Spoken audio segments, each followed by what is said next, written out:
কিন্তু গত 13 তারিখে সকাল 10:30 ঘটিকার সময় আনুমানিক আমাদের বাড়িতে একটা সন্ত্রাসী হামলা সংগঠিত হয়েছে।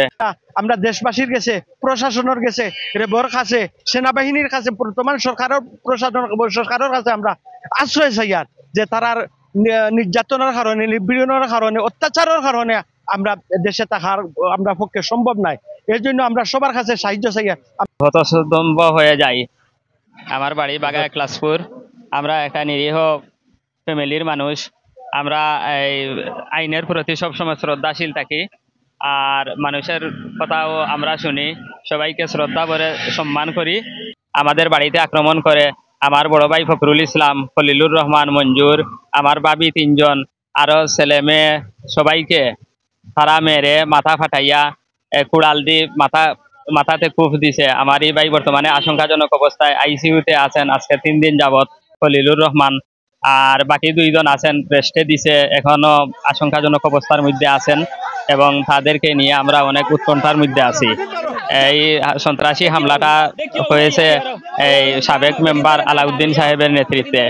উনি বলছে যে এদেরকে নির্বিষ করে দাও, নির্বিষ করে দিলে যত কোটি টাকা লাগে, যত টাকা লাগে আমি সব বহন করব। ওনার ছেলে বিদেশে থাকে, তাজউদ্দিন, সেও অনেক টাকার মালিক, সেখানে তার ব্যবসা প্রতিষ্ঠান আছে। বলছে যে দরকার হয় আমি সৌদিতে আমার 2টা দোকান বিক্রি করে তোমাদের চালাবো, আমি আমার এই কাজে তোমরা যতটুকু সম্ভব আমাকে সহযোগিতা করো। তার গোষ্ঠীর প্রায় 150 জন মানুষ নিয়ে এসে আমরা এখানে যদিও জীবন মরণের তোয়াক্কা না করে অনেকে এখানে আবার ভিডিও করছে। আমাদের কাছে ভিডিও ক্লিপসগুলো আছে, আপনাদের সাথে এগুলো আমরা প্রয়োজনে শেয়ার করব।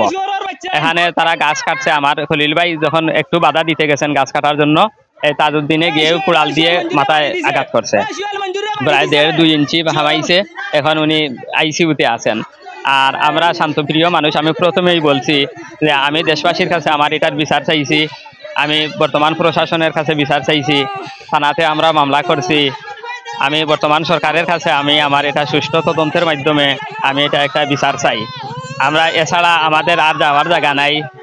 সেনাবাহিনী সহ দেশের যে আইন শৃঙ্খলা বাহিনী আছে, যতটা সংস্থা আছে, আমি সবার সহযোগিতা চাইব যে আমরা এই যে নিরীহ ফ্যামিলি, আমরা এখানে এদের তাণ্ডবে আমরা আর টিকতে পারতেছি না। আজ থেকে 10-11 বছর আগে তারা এইভাবে কিছু আমাদের উপর বারবার আক্রমণ হামলা করতো। আমাদের বাড়ির পাশে তাদের কিছু জমি আছে, বিজ্ঞ সার্ভেয়ারের মাধ্যমে কুটা মারার পরে কি হয়েছে যে তাদের জায়গা তারা বুক দখল করতেছে, আমাদের জায়গা আমরা বুক দখল করতেছি। এখন তারা ওদিকে আরো পাবে বলে বিভিন্ন অজুহাতে 1 ইঞ্চি, 1/2 ইঞ্চি, 1 কোদাল, 2 কোদাল করে কেটে কেটে আমাদের এখানে কি করতে চায়, দখলে নিতে চায়। আমরা এইদিকে দখল দিতেছি না। আমাদের সম্পদ রক্ষা করা এটা একটা ইমানি দায়িত্ব। সম্পদ রক্ষা করতে গিয়ে আমরা আমাদের জান খুয়াইতেছি। আমি দেশবাসীর কাছে আহ্বান জানাবো, বিচার জানাবো, প্রশাসনের কাছে সাহায্য চাইব যে আমাদের সাহায্যের জন্য আপনারা এগিয়ে আসেন। আমরাও যতদূর সহযোগিতা করার, যত ধরনের তথ্য দেওয়ার, যত সহযোগিতা করার আমরা দিয়ে দেব। এবং এদের কারণে আমরা খুব অসহায় এবং আমরা আমাদের জীবন, আমাকে যাওয়ার সময় তাদের দা উঠাইয়া বলছে, জয়নাল তুমি ওই লাগে মূল টার্গেট, তুমি গিয়া করো হামাইয়া খেনে তোমার দরজার চিৎকারি লাগাইছিলাই, তুমি দুদিন বাফর করো রই যায়, তাইলে তুমি এদিন তাহলাইও না সামনে, আমি কি করব। তখন তারা রাস্তা দিয়ে আবার আমাদের উপর হামলা করতে চাইছে।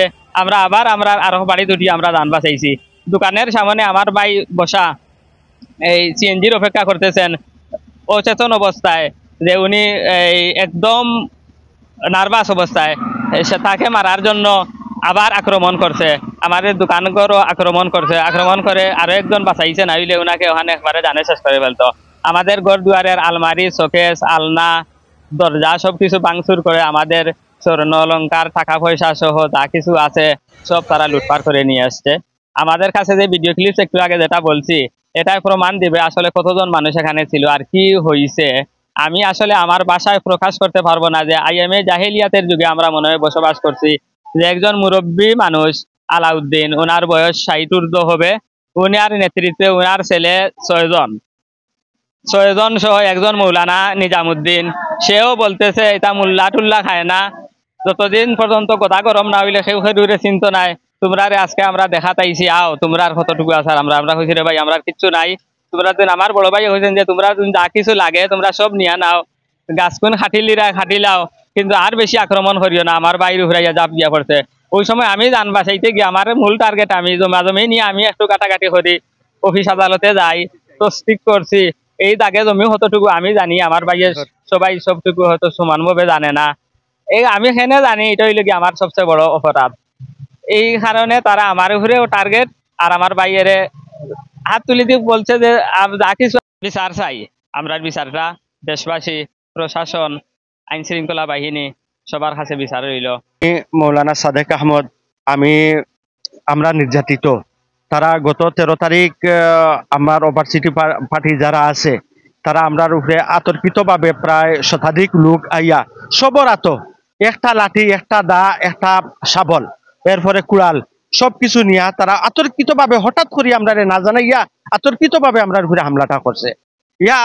আমরা এরপরে আমরা প্রশাসনের হাওলা লই, প্রশাসনের হাওলা লওয়ার পরে তারা দেখা যায় যে আমরা নানান কিছু প্রশাসনের হাওলা লওয়ার পরেও তারা আমরার উপরে যে আতর্কিতভাবে আমরা একটা আতঙ্কের মধ্যে রাখছে।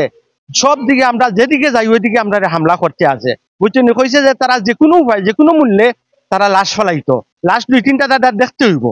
তো আমরা অপরাধ হইল যে আমরা তারা ওখানে জমি দাবি করছে। আমরা কইছি যে স্থানীয় গণ্যমান্য মুরব্বী আছেন, মেম্বার বর্তমান রানিং মেম্বার আছেন, মেম্বারে এটা নিশ্চয় নিয়া কইছেন যে আমি এটা সমাধান করে দিব। সমাধান মেম্বারের কথার অপেক্ষা করিয়া তারা যেভাবে আমরা উপরে আতর্কিত হামলা করছে, আমরা যদি গড় না ঢুকতাম, এরপরে আমার বাইরে আমার বাইরে সুন্দরভাবে বলা হয়েছেন যে আপনারা দুয়াই দিয়ার যে আপনারা আমরা উপরে হামলা করেন না যেন। এরপরেও তারা আমার একটা বাইরে মোহাম্মদ হলিলুর রহমান দে ও জায়গাহানো যেমনে কুলাল দি মারছে, কুলাল দি 2 ইঞ্চি ঢুকাইয়া দিছে।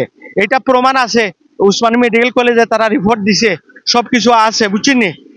এখন তারা যে এরপরে আমার ভাই সব ছোটটা মোহাম্মদ মঞ্জুর আহমদে করছে, কইছে যে আপনার আর কিছু অনুরোধ করি আর আপনারা আমরা হামলা করেন না যেন, আপনারা আইসেন গাছপালা কাটিয়ে যাও, কাউকে কোনো সমস্যা নাই।